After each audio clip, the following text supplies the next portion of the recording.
Wow. Well, I definitely see the world differently now. My God. I've only ever done this one time before, and I think it lasted for about 2 months or so. And it's interesting. I feel like I'm operating on a completely different wavelength ever since I gave up coffee. Now, I think it's, kind of important for people to have some sort of vice or something that kind of gets them through the difficult moments. But overall, I feel like the less you're attached to things like alcohol and coffee, the more present you are in the moment, right? The more focused you are on the moment. You might not have hyper focus like you would have sometimes with coffee, depending on the dosage, but I think it's definitely something to try out. Now, the reason why I actually got rid of coffee, obviously it gets kind of expensive, even if you're getting coffee from a grocery store, and I'm trying to be a little bit more I don't know,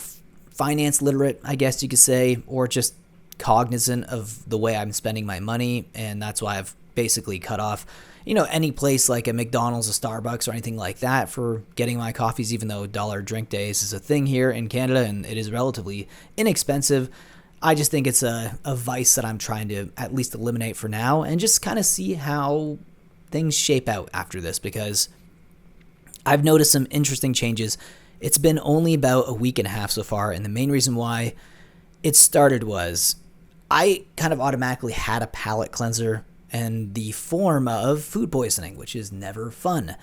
It was honestly horrible. It was a horrible 18 to 24 hours of me just puking like nonstop, just feeling achy and queasy. And because of that, I had to slowly introduce things back into my diet anyways. So, I've been eating less now because of that.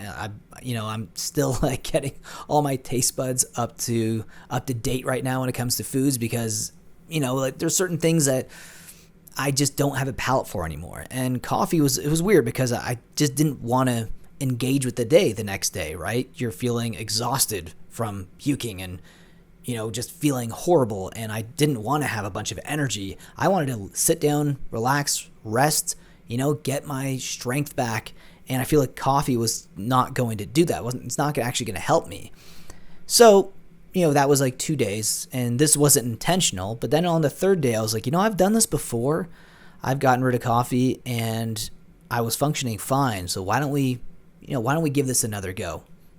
Things I will say that was interesting, because I forgot about it the last time I gave up coffee. You get these crazy headaches, like massive, like migraine headaches. And I was taking like 2 Tylenols or Advils a day for the first 2 days. And I don't know if this was just the after effects, but I'm pretty sure this had a lot to do with the coffee, because I was a pretty big coffee drinker. I was normally drinking like 2 cups a day, sometimes 3 cups a day. So I was, engaging with coffee quite a lot. And because of that, I feel like this was a little bit of, my body getting rid of the dependency on coffee. And it was like my body adjusting to not having coffee for the first time in a while. Now, after that, I stopped getting those headaches, but I've noticed that where I never used to take naps before, now I'm trying to take at least like a 30 to 45 minute nap every day if I can. And if I don't, then I'm a little bit lethargic a little bit throughout the day, but it hasn't really done too much in terms of my cognitive abilities, I don't think. I'm definitely less anxious and irritable as it was before, which is, I think, a positive thing. So for example, driving, everyone has those moments of I don't want to say road rage, because that sounds insane. Like that sounds like you're trying to mow someone down.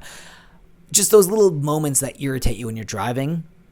And I would have a lot of them, throughout the week. I would, point out something someone would do that I thought was idiotic on the road, like a way someone merged or something like that, or just someone would take a stupid risk and it would annoy me behind the wheel.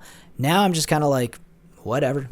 I'm just way more calm, and I just have less jitters and stuff as well, which I think definitely has to be tied to the lack of coffee, right? And if you're someone who has went through this as well and you've noticed these changes, and you leave your thoughts about it as well in the comment section. Now, when it comes to craving of coffee, yes, after a while you do kind of crave the flavors, and that's why after a week, I finally in the last few days started reintroducing at least decaffeinated coffee, just for the flavor, And honestly, it doesn't really make a difference either way. It's more of a thing. It's if you just miss the flavor. I just kind of like a hot drink every once in a while. Now I could switch that to whatever I wanted to. Just I also happen to have some decaf coffee that I got from my brother when he was visiting a few months ago, and it remained relatively untouched. So it's just sitting there. I'm like, you know what? Why don't I try that? I'm not spending any money on coffee. It's just what's already here. Once it goes out, will I get any more decaffeinated coffee? Probably not. I don't think so.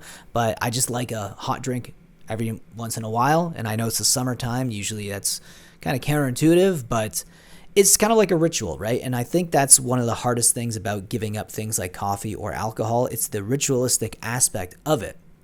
When it comes to coffee, it's the social aspect of coffee. You go out with friends and it just elevates the evening. It elevates whatever you're doing. If you're just having a regular dinner, it just elevates it to an event, right? And if you're having a coffee in the morning, it kind of it wakes you up, but it also kind of sets the day in motion, right? Like you feel like this is now we can start the day. We've got the coffee in us. We can go through the motions. We have our schedule detailed out, and now we can kind of knock it out in order, right? So it's interesting. I will say, motivation-wise, that is one thing I've noticed.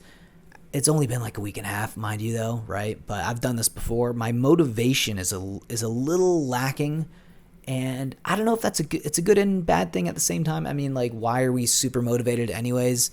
That's a philosophical question we might not get into right now, but I've noticed that it gets a little harder for me to get on task when it comes to like, filming and making videos for my channels. I don't have that immediate, okay, let's get this thing going. Let's get through the day and let's just move forward. Let's get all of these things done that we have on our task list. I'm a little bit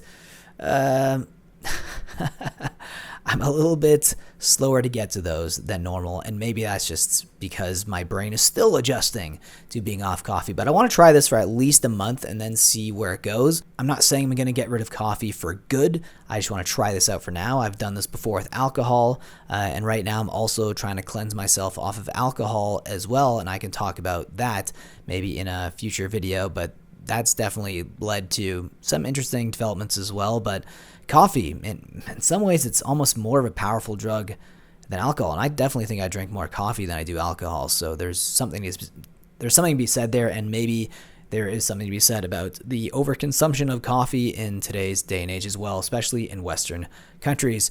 Anyways, that's just what I wanted to talk about today. Just kind of wanted to get that off my chest and see if anyone else has been going through this as well. And if you are, leave your thoughts about it down below in the comment section, and I'll see you guys in the next one. Take care.